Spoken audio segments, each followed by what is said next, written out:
L'année liturgique touche à sa fin. Dimanche dernier, nous méditions sur le comportement de l'homme face au salut. La liturgie nous exhortait à se tenir prêts à accueillir Dieu qui vient établir son royaume de salut et de grâce. Nous célébrons aujourd'hui le 33e dimanche ordinaire de l'année liturgique A. La liturgie nous amène à réfléchir sur la responsabilité. Aux jeunes filles en marche vers l'époux succèdent les serviteurs restés au domaine de leur maître. À la possession d'huile de lampe succède un bien confié de manière différente entre les serviteurs selon leur capacité. Que signifie être responsable devant Dieu? La première lecture constitue une introduction à cette thématique. Le texte fait l'éloge de la femme parfaite. L'auteur sacré met en évidence trois aspects de la femme parfaite. Tout d'abord, son assiduité. Au verset 13, nous lisons ces paroles. Elle fait provision de laine et de lin, et ses mains travaillent avec entrain. Deuxièmement, il célèbre son amabilité en tant qu'épouse et mère. Son mari peut avoir confiance en elle. Troisièmement, il met en lumière la source secrète à laquelle cette femme puise pour remplir ses fonctions d'épouse et de mère. Posons-nous alors la question, qui est cette femme? Les interprétations sont diverses selon les exégètes. Pour certains, la femme représente une fidèle et bonne épouse. Pour d'autres, la femme parfaite évoque l'humanité entière qui est invitée à revenir au Seigneur. Enfin, la femme est la personnification de la sagesse à laquelle l'homme doit s'en remettre pour trouver en elle une aide valable sur son chemin terrestre vers sa destinée éternelle. En un mot, la femme parfaite sait prendre ses responsabilités. Telle est aussi la thématique de l'Évangile. La parabole des talents que nous lisons en ce dimanche est essentiellement constituée de vocabulaire bancaire. Nous avons les termes comme talent, banquier, intérêt, gain, argent et reddition. Cette parabole doit être lue intelligemment. On pense généralement que les talents sont des qualités ou des dons intellectuels que Dieu a donnés à chacun. Mais pour Matthieu, un talent équivalait à peu près à 20 kilos d'or. Le terme talent correspond à une valeur monétaire 6000 deniers. La somme représente une petite fortune. Notre parabole met en scène 4 personnages, un maître et 3 serviteurs. La convocation des serviteurs est exprimée par le verbe grec kaleo, traduit par appeler.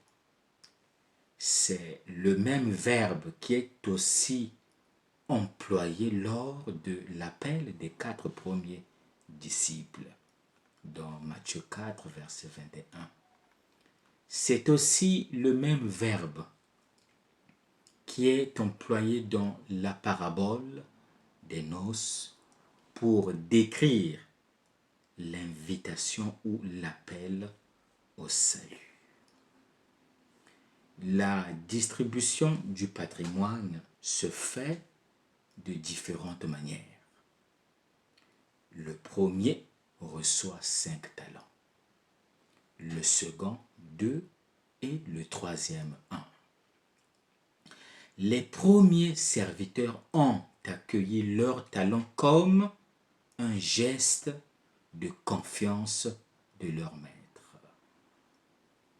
Ils ont compris qu'ils étaient considérés comme des partenaires, des alliés, pour prendre le vocabulaire de l'alliance. Ces serviteurs se sont engagés. Ils ont pris leurs responsabilités. Leur foi est devenue talentueuse car elle s'est faite active et responsable. Il en est tout autrement du dernier serviteur. Le dernier serviteur a enfoui le talent dans la terre.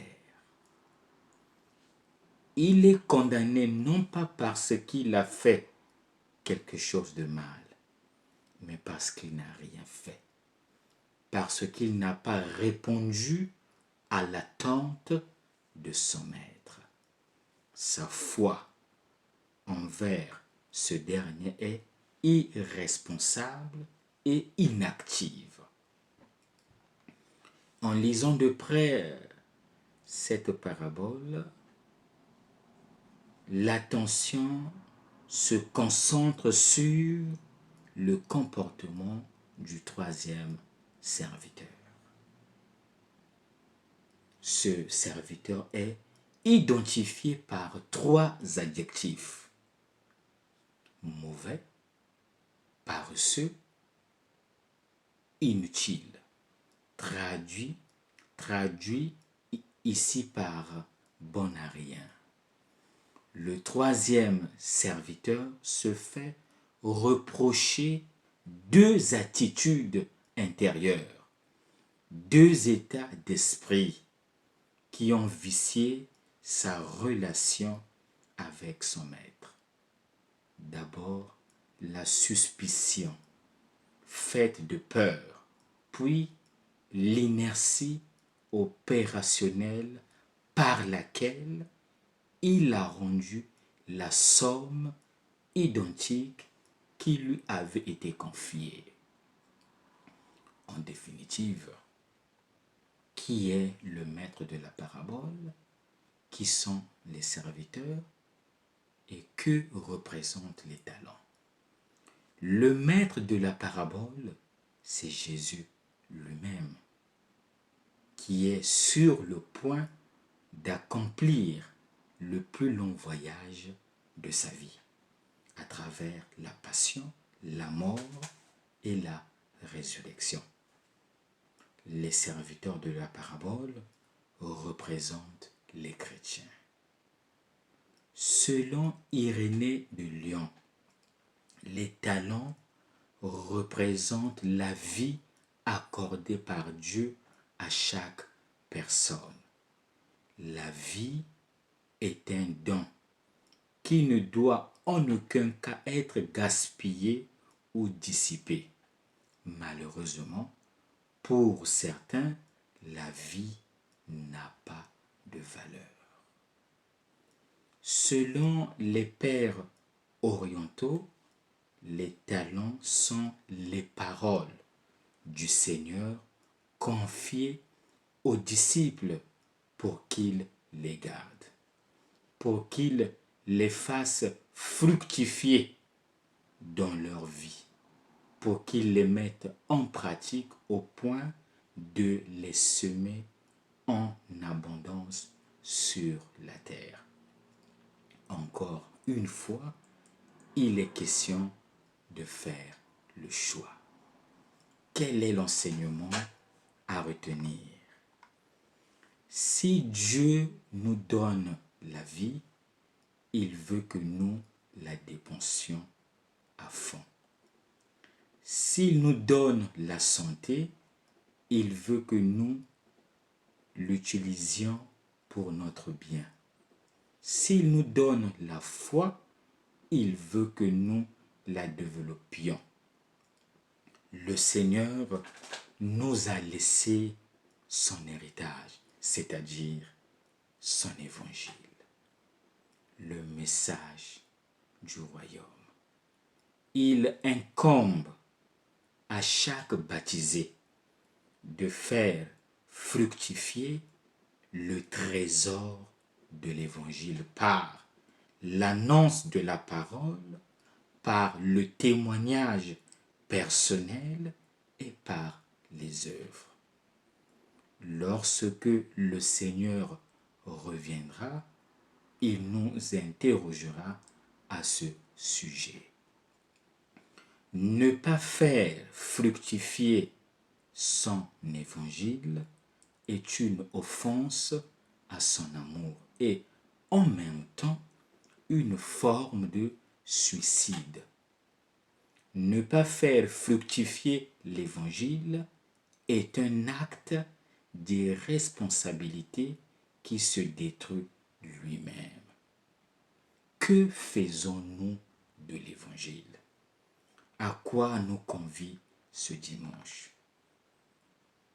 Aujourd'hui, le Seigneur nous invite à changer de mentalité. Chaque disciple doit agir dans la logique de l'amour et traduire le message évangélique en actes concrets, généreux et courageux. Le Seigneur compte sur chacun de nous pour fructifier son patrimoine dans le monde. Que nous reste-t-il à faire? Il ne nous reste plus qu'à conjuguer le verbe faire fructifier. Au soir de notre vie, le Seigneur nous posera la question: qu'as-tu fait de mon évangile? Bon dimanche à tous et que Dieu vous bénisse.